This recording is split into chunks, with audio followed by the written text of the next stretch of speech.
네, 오늘은 부서진 조각으로 빚으시는 영광, 부서진 조각으로 빚으시는 영광이라는 제목으로 하나님 말씀 증거하겠습니다.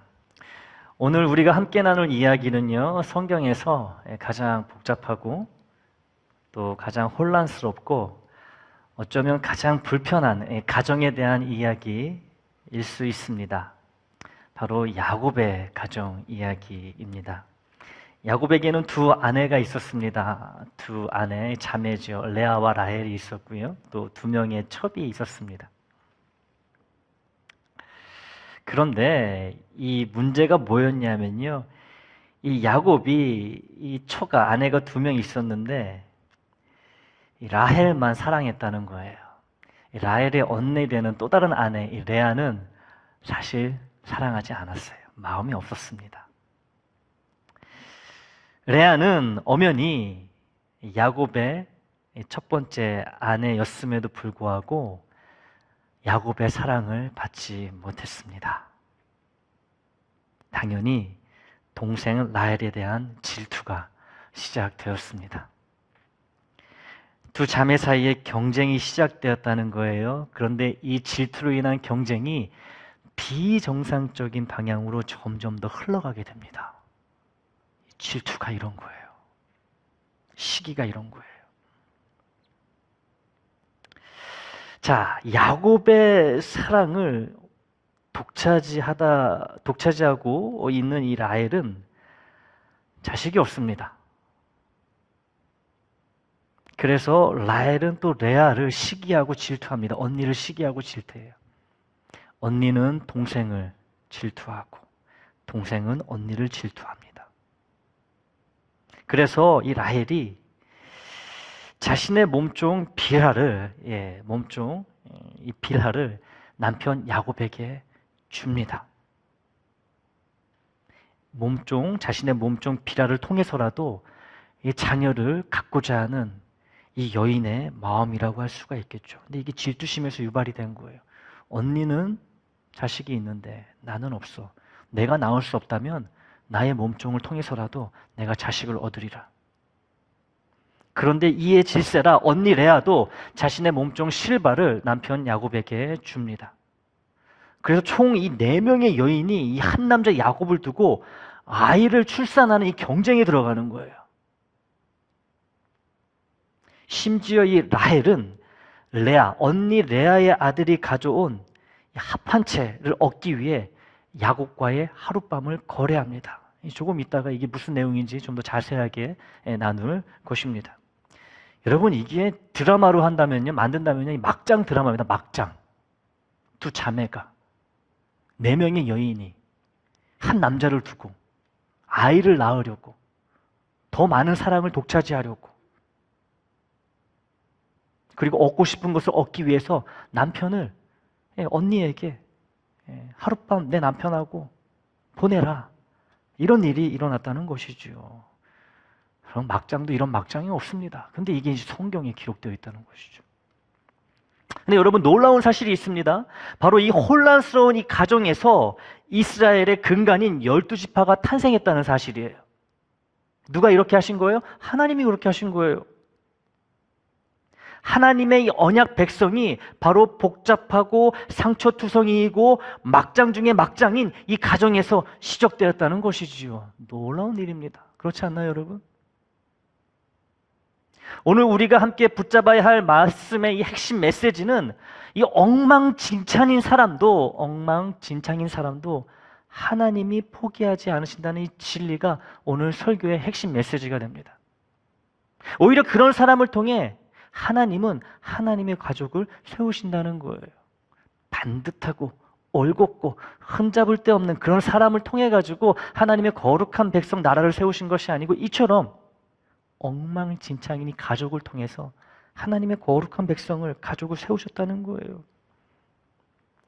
우리의 실패, 우리의 질투, 우리의 이 상처, 우리의 잘못된 수많은 선택들, 하나님은 이것들을 끝이 아니라 시작으로 만드신다는 거예요. 이것이 오늘 우리가 함께 나눌 복음입니다. 창세기 29장 31절 말씀을 보겠습니다. 제가 읽을게요. 여호와께서 레아가 사랑받지 못함을 보시고 그의 태를 여셨으나 라헬은 임신하지 못하였더라. 레아의 태는 하나님이 여셨지만 라헬의 태는 하나님이 확 막아 놓으셨다는 거죠. 근데 여러분, 이 한 구절 안에 하나님의 마음이 그대로 담겨 있습니다. 하나님의 마음을 봐야 돼요. 야곱은 라헬을 사랑했습니다. 근데 레아는 사랑받지 못했지요. 이 사실을 성경을 숨기지 않고 그대로 드러내고 있습니다. 레아는 매일 아침 눈을 뜰 때마다 자신이 남편인 야곱에게 두 번째 여자라는 사실을 느꼈을 것입니다. 아침마다 눈 뜰 때마다 괴로웠을 거예요. 내가 먼저 내 남편 야곱하고 결혼했는데 내가 첫 번째 아내인데 왜 내 남편 야곱은 나를 사랑하지 않고 내 동생만을 사랑할까? 아침에 눈 뜰 때마다 아픔을 느꼈다는 거예요. 남편 야곱의 눈빛이 자신을 볼 때와 라헬을 볼 때가 분명히 달랐을 것이고 이것을 예민한 여인이었던 레아는 알 수밖에 없었겠죠. 그 눈빛을 볼 때마다 그 상처를 받았을 거예요. 그런데 이런 상황에서 하나님은 무엇을 하셨지요? 여호와께서 레아가 사랑받지 못함을 보셨다고 합니다. 누구를 보셨어요? 사랑받지 못하고 있는 가슴 아픈 레아를 보셨습니다. 야곱이 보지 않았던 이 여인 레아를 하나님은 보고 계셨다는 것이죠. 그리고 이 레아의 태를 하나님이 먼저 열어주셨습니다. 레아는 4명의 아들을 연달아 낳습니다. 르우벤, 시므온, 레위 그리고 유다. 이 4아들의 이름에는 레아의 절규가 담겨 있어요. 레아가 이런 이름을 짓습니다. 오늘 32절을 보시게 되면요, 이 르우벤이란 이름, 이런 의미를 가지고 있습니다. 여호와께서 나의 고통을 돌아보셨으니 이제는 내 남편이 나를 사랑하리로다. 이 여호와라는 이름이 먼저 나오지만 여러분, 결국 그 레아의 이 마음, 중심은 누구를 향하고 있어요? 내 남편 야곱을 향해 있습니다. 이제는 내 남편이 나를 사랑하리로다. 예, 야곱만 보입니다. 두 번째 시므온 보겠습니다. 여호와께서 내가 사랑받지 못함을 들으셨으므로 내게 이 아들 시므온도 주셨도다. 이게 시므온의 이름입니다. 하나님께서 내가 남편 야곱에게 사랑받지 못함을 들으셨으므로. 여전히 이 레아의 시선은 하나님이 아니라 야곱, 남편을 향해 있어요. 얼마나 여러분 남편의 사랑이 갈급했으면, 얼마나 상처가 받았으면 이 이름에 남편을 향한 마음이 들어있다는 얘기죠. 세 번째, 레위. 내 남편이 지금부터 나와 연합하리로다. 여전히 남편을 향하고 있습니다. 레위. 그런데 여러분, 이 4번째 아들 유다에 이르러서 드디어 레아의 시선이 남편 야곱을 바라보고 있던 시선이 바뀌게 됩니다. 어떻게 해요? 내가 이제는 여호와를 찬송하리로다. 이게 유다의 의미입니다. 여호와를 찬송하리로다. 4번째 아들 유다를 낳으면서 4째 아들이 돼서야 이제야 깨닫기 시작한 거예요. 레아가 뭘 깨닫기 시작해요? 남편 야곱의 사랑이 아니라 하나님의 은혜가 바로 나의 가치구나, 나의 진정한 가치구나 라는 것을 깨닫기 시작했다는 거예요. 그리고 놀랍게도 바로 이 유다의 후손으로 예수 그리스도 참된 메시아가 오시게 됩니다. 예, 유다, 라헬의 자녀, 혈통 베냐민과 요셉이 아니라 레아의 4번째 아들 이 유다, 레아가 드디어 하나님을 바라보게 됐을 때 이 얻게 된 이 유다를 통해서 예수님이 오셨다는 거예요. 여러분, 우리 예수 그리스도, 우리 메시아의 혈통은 사랑받는 라헬이 아니라 사랑받지 못한 레아에게서 흘러나왔다는 것을 우리는 간과해서는 안 됩니다. 사랑받지 못한 여인에게서 나왔어요, 예수 그리스도가. 이것이 뭘 의미할까요? 우리 하나님의 시선은, 하나님의 마음은 항상 버려진 자를 향하고 있다는 거예요. 사랑받지 못한 자에게 향한다는 것이지요. 혹시 이 자리에 이런 분이 계십니까? 사람들에게 인정받지 못한다고 느끼는 분. 가정에서, 직장에서, 심지어 우리 애장에서도 두 번째, 세 번째라고 느끼고 있는 분. 아무리 노력해도 열심히 일해도 사람들의 눈에 띄지 않는다고 생각하는 분, 그래서 마음이 아프신 분들. 오늘 하나님께서 말씀하십니다. 나는 너를 보고 있다. 나는 너의 눈물을 잘 알고 있다. 나는 너의 상처를 기억하고 있단다. 그리고 나는 그런 너를 통해 나의 언약을 이루어 갈 것이다. 말씀하신다는 거예요. 여러분, 사람의 인정, 사람의 칭찬이 아니라 하나님의 시선이, 하나님의 마음이 우리의 가치를 결정합니다. 나의 가치는 하나님께 있는 거예요. 레아는 이것을 아들을 네 번째 낳으면서 깨닫기 시작했다는 것이죠.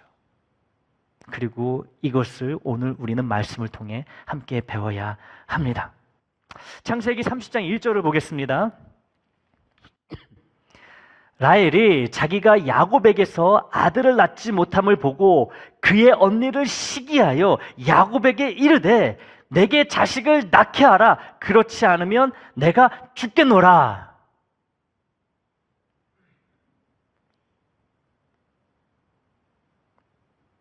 나를 임신시키지 않으면 내가 죽어버리겠다, 이 얘기예요. 이 라헬도 성격이 보통이 아니었던 것 같아요. 그렇죠? 아이가 없어서 야곱에게 이런 말을 하는 이 상황이요, 야곱에게는 어이가 없습니다. 그래서 야곱이 어떻게 반응을 하냐 하면, 여보, 아이를 못 낳게 하는 것은 하나님이시지, 하나님이 당신의 태를 막아서 그런 거지 나에게는 문제가 없어 라고 이야기를 해요. 야곱이 어이가 없어 이런 이야기를 합니다. 맞는 말이죠. 하지만 라헬의 절규입니다. 애를 낳지 못하면 내가 차라리 죽어버리겠다. 남편의 사랑을 독차지한 여인이었지만 아이가 없었습니다. 그 아이가 없다는 그 결핍이 이 라헬을 끝없는 질투로 몰아갔던 거예요. 여러분, 이 질투라는 것은요, 내가 가진 것이 아니라 내가 갖지 못한 것에 집중하게 만듭니다. 질투하는 그 순간 여러분, 행복은 그냥 바닥을 치게 되는 거예요. 감사가 사라져 버립니다. 아무리 많은 것을 가지고 있어 눈에 안 들어오는 거죠. 질투에 사로잡히면. 라헬은 남편의 사랑을 받았지만 충분하지 않았던 거예요. 언니 레아가 가진 것을 원했어요. 그게 뭐죠? 자녀입니다. 그리고 이 질투는 점점 더 비신앙적인 선택으로 이어지게 됩니다. 앞서 잠깐 언급했듯이 라헬은 자신의 몸종 비라를 야곱에게 줍니다. 그를 통해 내 몸종 비라를 통해서라도 내가 어떻게든 자식을 얻겠다고 이야기합니다. 비정상적인 생각이죠, 여러분. 이 사라가 하갈을 아브라함에게 준 것과 똑같은 패턴이에요. 빌하가 아들을 낳자 불안해지는 레아도 가만히 있지 않습니다. 자기의 여동생 라헬의 그 몸종이 아들을 낳습니다. 야곱을 통해서. 근데 레아도 불안해지기 시작하는 거예요. 그래서 유다를 낳고 하나님을 찬송하리로다 고백했던 그 레아조차 다시 이 경쟁에, 이 시기심의 소용돌이에 휘말립니다. 그래서 자신의 몸종 실바를 야곱에게 줘요. 경쟁이 본격화됩니다. 여러분, 이것이 사실은 우리의 민낯이에요. 두 자매의 민낯이 아니고요, 우리의 민낯입니다. 왜냐하면 여러분, 하나님의 말씀을 한번 깨달았다고 해서 단번에 우리가 변화되는 게 아니라는 거죠. 성화되는 게 아니라는 거예요. 레아처럼 우리도 하나님을 찬양하다가도 다시 질투에 사로잡히고 인간적인 수단에 매달리게 된다는 것이죠. 레아의 이런 모습은요, 바로 우리의 모습이에요.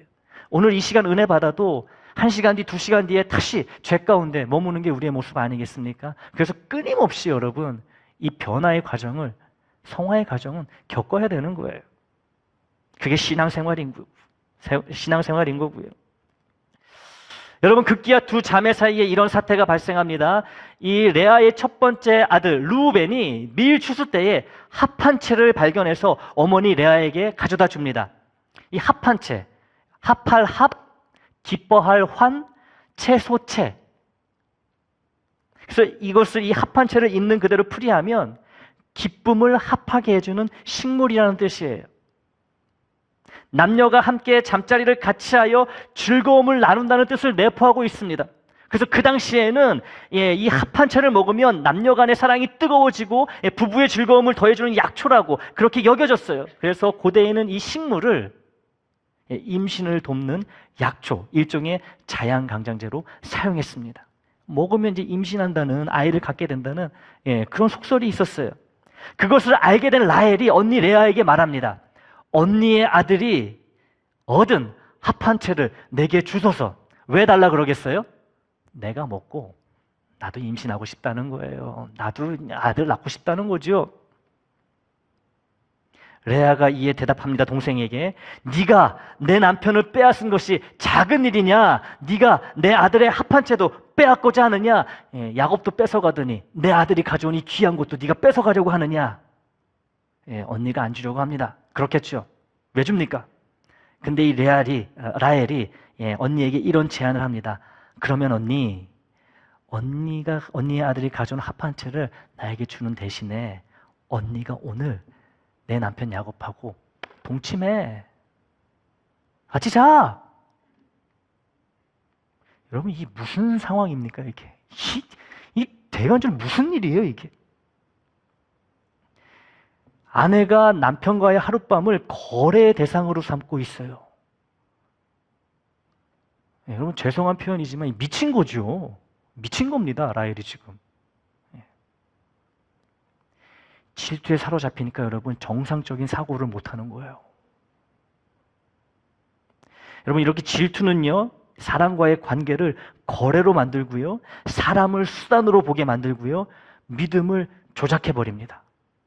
그러면서도 이게 믿음이야. 하나님이 기뻐하시는 거야. 착각하게 만들어요. 그런데 여러분 정말 이 아이러니한 것은 그날 밤 임신한 사람은요. 합한 채를 먹은 라헬이 아니라 언니 레아였다는 사실입니다. 언니가 또 임신을 해요. 그렇게 태어난 레아의 5번째 아들이 이사갈입니다. 이사갈. 이처럼 하나님은 인간의 꾀를 비웃으십니다. 분명히 라헬의 태가 열려서 아이를 낳을 때가 있는데 그거를 기다리지 못하고 한나처럼 하나님 앞에 기도하지 않고 인간의 꾀로 자꾸 머리를 굴리다 보니까 하나님이 비웃으시는 거예요. 라헬 너 그렇게 나왔어? 너 이번에도 임신 못해. 아이 안 줘. 네 언니가 갖게 될 거야. 여러분 이 하나님의 때라는 것은 인간의 머리로 인간의 계산으로 절대 앞당겨지지 않습니다. 기다릴 수밖에 없는 거예요. 하나님의 때는. 창세기 30장 21절을 보겠습니다. 하나님이 라헬을 생각하신지라 하나님이 그의 소원을 들으시고 그의 태를 여셨으므로 드디어 하나님이 라헬에게 아이를 주십니다. 하나님이 라헬을 생각하셨다고 해요. 기억하셨다고 합니다. 그리고 그녀의 태를 여셨습니다. 그렇게 낳게 된 아들이 요셉이었어요. 요셉. 우리가 배워야 할 교훈이 여기에 있습니다. 우리의 조급함, 우리의 계획, 우리의 꾀가 아니라 하나님의 때와 하나님의 방법이 우리를 구원한다는 거예요. 나의 머리가, 나의 능력이, 나의 힘이 아니라 하나님의 때와 하나님의 방법이 나를 살린다는 것이지요. 라헬은 아무리 머리를 굴렸어도요, 결국 하나님의 때에 아들을 얻게 됩니다. 하나님의 방법으로 얻게 돼요. 여러분, 이 질투심은요, 우리를 더 빠르게 가도록 만들지 않습니다. 자꾸 죄만 짓게 만들어요. 질투는 우리를 오히려 더 멀리 돌아가게 만듭니다. 남과 비교하는 건요, 관계를 죽이고 나의 믿음을 흐리게 만들어요. 그러니 여러분, 비교하지 마세요. 쉽지 않겠지만 비교하는 마음이 들려고 할 때 여러분 탁 잘라내야 됩니다. 내버려 두면 안 돼요. 우리가 오늘 내려놓아야 할 것은 그럼 무엇일까요? 누군가에 비교하는 마음입니다. 누군가 비교하는 마음. 조급한 마음입니다. 예, 기다리지 못한 이 조급한 마음을 내려놔야 돼요. 그리고 또 내 방식으로 문제를 해결하려는 그런 마음도 내려놓아야 합니다. 하나님은 우리의 조급함이 아니라 우리의 기다림을 통해 일하신다는 것을 기억해야 됩니다. 자, 이제 우리는 야곱의 가정을 전체적으로 바라볼 필요가 있어요. 야곱에게는 4명의 여인이 있었지요. 2 아내와 2 첩. 그들을 통해 12아들이 태어났습니다. 12아들이 바로 이스라엘 12지파의 조상이 되는 거예요. 여러분, 이걸 어떻게 이해해야 될까요? 정말 이런 막장 중에서 막장인 가족에서 여러분, 하나님의 거룩한 나라가 세워졌다는 거예요. 야곱의 가정은 여러분 절대 본받고 싶은 그런 이상적인 가정이 아닙니다. 질투, 경쟁, 조작, 비상식적인 거래가 이 난무했던 가정이 이 야곱의 가정이었다는 거예요. 하나님의 뜻과는 거리가 먼 선택들이 너무나 많았던 가정이 바로 이 야곱의 가정이었습니다. 그런데 하나님은 이 혼란 속에서도 하나님의 계획을 멈추지 않으셨어요. 하나님은 완벽한 가정을 통해서가 아니라 이처럼 부서진 가정을 통해 하나님의 백성을 세우셨습니다. 부서진 가정, 망가진 가정, 어디다 말하기 참 부끄럽고 창피한 이런 가정을 통해 하나님의 거룩한 나라를 세우셨다는 거예요. 하나님이. 이게 은혜고요. 이게 복음입니다. 하나님은 나의 실수나 불행을 끝으로 만들지 않으신다. 그게 끝이야. 너는 그랬기 때문에 여기서 끝이야. 이렇게 하지 않으신다는 거예요. 오히려 새로운 시작으로 열어가신다는 것이지요. 나의 죄에도 불구하고, 나의 연약함에도 불구하고, 엉망진창인 나의 인생에도 불구하고 너 거기가 끝이가 아니야. 내가 새롭게 세울 수 있어라고 말씀하신다는 것이지요. 그 증거가 이스라엘입니다. 여러분 생각해 보세요. 유다는 레아의 아들입니다. 사랑받지 못한 여인의 아들. 그런데 바로 유다의 후손으로 다윗이 나오고 예수 그리스도가 오셨습니다. 레위는 레아의 셋째 아들입니다. 그런데 바로 레위 지파가 제사장 지파가 됩니다. 요셉은 라헬의 아들이었죠. 그는 형들의 질투로 애굽에 팔려갔지만 결국 온 가족을 구원하는 자가 됩니다. 제대로 된 사람이 없어요. 따지고 보면은 이 야곱의 가정을 보게 되면. 그런데 우리 하나님은 각자의 출생 배경, 각자의 그 어머니가 가지고 있는 상처, 각자의 복잡한 가정사를 다 알고 계신다는 거예요. 그리고 그 모든 것을 통해 하나님의 구속 역사를 이루어 가셨습니다. 지금도 이루어가고 계신 거예요. 여러분, 이러한 사실이 우리에게 주는 메시지가 무엇일까요? 어떤 메시지를 주고 계신 걸까? 나의 과거가 나의 미래를 결정하는 것이 아니라 우리 하나님의 주권이 나의 미래를 결정한다는 사실입니다. 이 과거에 발목 잡혀 살지 말라는 거예요. 하나님 안에 있다면 과거는 아무런 영향을 미치지 못한다는 것이지요. 혹시 이런 생각을 하는 분이 계십니까? 나는 너무 많이 실패했어. 하나님이 이런 나를 쓰실 리가 없어. 우리 가정은 너무너무 복잡해. 야곱의 가정은 뺨쳐. 하나님의 축복과는 거리가 멀어. 나는 지금까지 살아오면서 너무 많은 잘못된 선택들을 했어. 이제 돌이킬 수가 없어. 이런 생각, 잘못된 생각입니다. 틀린 거예요. 야곱의 가정을 보십시오. 혼란 속에서도 하나님은 이스라엘을 번듯하게 세우셨습니다. 결국에는 우리도 영적인 이스라엘이 되어서요, 여러분, 하나님의 자녀로 살아가고 있지 않습니까? 여러분, 우리의 실패는 하나님의 계획을 절대로 막을 수 없습니다. 이걸 믿으시기를 바라요. 내가 실패해도 하나님은 절대 실패하지 않으십니다. 포기하지도 않으십니다. 오히려 하나님은 우리의 실패마저 구속하셔서 하나님의 영광을 드러내는 아름다운 도구로 사용하십니다. 이것이 은혜예요. 이것이 복음입니다. 야곱의 인생을 조금 더 들여다볼까요? 이 야곱의 이 외삼촌, 이 라반, 야곱 못지않은 꾀돌이였습니다. 야곱보다 꾀가 더 높았어요. 고수지요. 야곱을 속였으니까요. 라헬 대신 레아를 주었고요. 그 두 딸이 레아와 라헬이에요. 근데 야곱이 라헬을 사랑하는 걸 알면서도 라헬을 먼저 주지 않고 레아를 주었습니다. 더 붙잡고 있어가지고 일 부려먹으려고, 오래 붙잡고 있으려고 이렇게 거짓말을 했어요. 그리고 품삯을 10번이나 바꿨습니다. 이만큼 줄게 해놓고 안 줘요. 자꾸 바꾸면 10번이나 바꿔요. 우리가 아는 것처럼 여러분, 야곱도 흠이 없는 사람이 아니지요. 이 양떼를 늘리는데 자신만의 꾀를 부렸고, 이 라반 외삼촌을 도우면서 결국에는 외삼촌 라반보다 더 부유해졌습니다. 역시 만만치 않은 집안이에요. 이 20년은 라반과 야곱이 20년 동안 같은 일을 했는데요. 이 20년은 서로 속고 속이는 것 같은 시간처럼 보였지만 그럼에도 불구하고 그 모든 가정 위에서 하나님의 손길이 역사하고 있었다는 거예요. 자기들끼리 치고받고 막 속이고 속고 했지만 그럼에도 하나님은 하나님의 일을 꾸준히 해나가셨다는 것이지요. 그럼에도 라반과 야곱의 관계는 점점 악화되었습니다. 외삼촌과 조카의 관계가 점점 악화되었어요. 라반의 아들들 야곱을 미워했고 라반의 얼굴빛도 야곱을 대할 때 예전 같지 않습니다. 왜냐하면 더 부자가 됐으니까. 조카가 원래 다 자기 건데. 그때 하나님께서 야곱에게 나타나셔가지고요 이런 말씀을 합니다. 창세기 31장 13절이에요.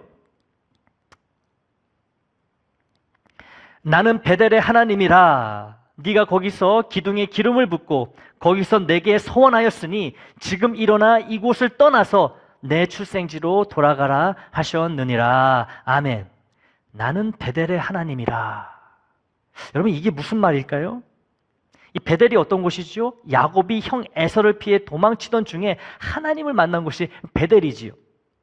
그곳에서 야곱은 사다리 환상을 보았고 하나님의 약속을 들었습니다. 20년 전에. 그래서 지금 그 후 20년이 지났어요. 야곱은 많은 것을 얻었습니다. 아내들이 생겼고요, 자녀들이 생겼고요, 양떼와 많은 재산을 거느리게 됐습니다. 그러나 야곱은 여전히 라반의 집에, 외삼촌의 집에 갇혀 있었어요. 갇혀 있었습니다. 그때 하나님께서 말씀하신 거예요. 나는 베델의 하나님이다. 너는 이제 돌아가라. 하나님은 야곱에게 하신 20년 전의 그 약속을 기억하고 계셨던 것이지요. 야곱은 잊어버렸는지도 몰라요. 하나님은 기억하고 계셨고, 때가 되자 20년이 지나자 야곱에게 약속을 이루십니다. 이처럼 하나님은 우리가 길을 잃었을 때도 우리를 결코 잊지 않고 계십니다. 야곱은 이제 결단합니다. 아내들과 자녀들 그리고 모든 소유를 이끌고 마침내 약속의 땅 고향으로 향하게 됩니다. 하나님이 말씀하셨기 때문에. 여러분, 이것이 바로 신앙의 여정입니다. 내가 내 삶의 주인이 되어 방황하던 자리에서 일어나 하나님이 약속하신 자리로 인생의 방향을 돌리는 것, 그것이 진짜 신앙의 시작이라는 거예요. 우리는 때로 하나님의 음성을 듣지 못한 채 오랜 시간을 보내기도 합니다. 우리는 사람과의 관계의 복잡함 속에서, 이 생존의 문제 속에서, 일상의 분주함 속에서 하나님을 잊고 살아가기 쉽습니다. 그런데 나는 하나님을 잊고 살아도 하나님은 나를 잊지 않으신다는 거예요. 한순간도. 그리고 하나님은 적절한 때에 우리에게 말씀하십니다. 나는 네가 나를 처음 만났던 그때 그곳에 하나님이란다. 나는 변하지 않았단다. 이제 돌아오렴. 돌아와라. 나 없는 삶에서 내가 있는 삶으로 돌아와라. 네가 나를 처음 만났을 때와 지금과 나는 변하지 않았단다. 말씀하신다는 거예요. 혹시 이런 분이 또 계십니까? 신앙의 첫사랑을 잃어버린 분. 그땐 참 뜨거웠지. 그때는 교회 나가는 낙으로 살았지. 말씀 듣는 재미로 살았지. 혹은 하나님과의 관계가 멀어졌다고 느끼는 분. 하나님 이름을 불러도 나 혼자 있는 것 같이 느껴지는 분. 이런 분들에게 하나님께서 말씀하십니다. 나는 네가 나를 처음 만났던 그때의 하나님이란다. 나는 하나도 변하지 않았단다. 이제 내게로 돌아오렴. 말씀하십니다. 여러분, 하나님의 이 부르심은 나의 과거보다 훨씬 더 큽니다. 내가 어떤 모습으로 살았던 어떤 모습이든 하나님의 부르심을 이길 수 있는, 거역할 수 있는 과거는 없어요. 그리고 하나님의 약속은 나의 그 어떤 실패보다도 강합니다. 그래서 야곱은 돌아갑니다. 에서가 있는 곳으로 돌아갑니다. 잡히면 죽을 수도 있지만 하나님 말씀하시면 돌아갑니다. 그리고 그 여정에서 야곱은 하나님을 다시 만나게 됩니다. 야복 강가에서 하나님과 씨름하고 드디어 이스라엘이라는 새 이름을 얻게 됩니다. 왜요? 하나님께 돌아갔기 때문에. 여러분, 하나님께로 돌아가는 때는 결코 늦은 때가 없습니다. 절대 늦은 때가 없어요. 그러니 때가 되면, 돌아갈 때가 되면 뒤도 돌아보지 마시고 하나님께 돌아가십시오. 그때가 가장 빠른 때입니다.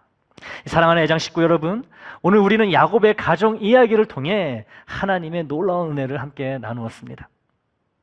이 가정은 완벽하지 않았지요. 오히려 혼란스러웠습니다. 사랑받지 못한 아내, 질투하는 자매들, 서로 애를 많이 낳으려고 경쟁하는 여인들, 속고 속이는 관계들. 그런데 바로 불완전한 이런 사람들을 통해 하나님은 이스라엘 12지파를 세우셨습니다. 그리고 그 후손으로 예수 그리스도가 오셨습니다. 하나님은 완벽한 사람을 통해서가 아니라 부서지고 망가진 나 같은 사람을 통해 지금도 하나님의 나라를 세워나가고 계십니다. 오늘 우리가 기억해야 할 4가지 진리를 다시 한번 정리해 보겠습니다. 첫째, 하나님은 상한 자를 보십니다. 상한 자를 보신다는 거예요. 사람들이 보지 않아도, 인정하지 않아도 하나님은 마음이 상한 나를 보고 계신다는 거예요. 나의 눈물을 아십니다. 나의 상처를 기억하고 계십니다. 그리고 나를 통해 하나님의 일을 반드시 이루어 가실 것입니다. 두 번째, 질투와 비교를 내려놓으시기를 바랍니다. 말씀드렸듯이 질투는 우리를 더 빨리 가게 만들지 않아요. 더 멀리 돌아가게 만듭니다. 하나님의 때를 기다리는 것이 믿음임을 기억하시기를 바랍니다. 세 번째, 하나님은 우리의 실수마저도 은혜롭게 변화시키신다. 은혜로 만드신다는 거예요. 우리의 과거가 우리의 미래를 결정하지 않습니다. 하나님의 주권이 나의 미래, 우리의 미래를 결정합니다. 나의 실패는 끝이 아니라 새로운 시작임을 늘 주님 앞에서 고백하시기를 바랍니다. 네 번째, 하나님께로 돌아가는 때는 결코 늦지 않습니다. 하나님은 우리를 잊지 않으십니다. 하나님은 적절한 때에 반드시 우리를 부르십니다. 이제 나에게 돌아오라. 여러분의 가정은 어떻습니까? 여러분의 관계, 사람과의 관계는 어떻습니까? 여러분의 과거는 어떻습니까? 혹시 너무 복잡하고 너무 혼란스럽고 너무 부셔져서 하나님이 쓰실 수 없을 것 같습니까? 아닙니다. 여러분, 절대 아니에요. 포기하지 마십시오. 야곱의 가정을 다시 한번 보세요. 이런 혼란 속에서도, 이런 막장 속에서도 하나님은 이스라엘을 번듯하게 세우셨습니다. 거기에서 다윗과 예수님이 오셨고 우리도 그 안에 포함이 된 거예요. 하나님은 오늘도 우리의 엉망진창인 현실 속에서 하나님의 거룩한 가족을 세워 가십니다. 왜냐하면 우리 안에 예수 그리스도를 믿는 믿음이 있기 때문에 그래요. 이 예수에 대한 믿음이 있는 한 하나님은 절대로 나와 우리를 포기하지 못하십니다. 그래서 우리가 겪는 상처와 실패, 그리고 남몰래 흘린 눈물조차도 하나님은 버리지 않으신다는 거예요. 다 귀하게 보고 다 귀하게 여기신다는 것이지요. 오히려 그 아픔의 조각들을 모아서 하나님의 영광을, 능력을 드러내는 통로로 삼으십니다. 이것이 바로 우리가 믿는 은혜이며 우리를 살리는 복음입니다. 그렇다면 이 놀라운 은혜 앞에 오늘 우리는 무엇을 해야 할까요, 여러분? 은혜가 내 앞에 말씀을 통해 주어졌습니다. 그럼 이 은혜 앞에 우리는 무엇을 해야 할까요? 누군가와 나를 비교하는 대신 하나님을 향한 신뢰를 선택하시기를 바랍니다.